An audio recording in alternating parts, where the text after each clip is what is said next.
আসসালামু আলাইকুম রহমতুল্লাহি ওয়া বারাকাতুহু।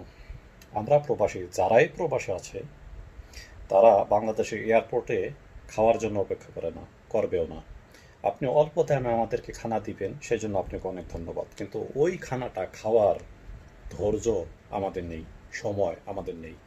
আমরা চাইব যত দ্রুত বাড়িতে যাব, বাড়িতে গিয়ে খানা খাবো, আমাদের জন্য প্রস্তুত থাকে খানা। আপনার এয়ারপোর্টের ওই প্যাকেজিং খানা আমরা খাওয়ার জন্য মোটেও প্রস্তুত নই। যদি পারেন আমাদের যে ব্যাগ কাটে আপনার লোকেরা, ওই ব্যাগ কাটাটা বন্ধ করেন।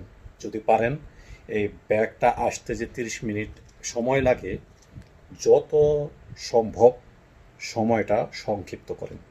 আমাদের একটু দ্রুত ব্যাগটা আমাদের হাতে পৌঁছে দেওয়ার চেষ্টা করেন। আর কিছুই আমরা চাই না।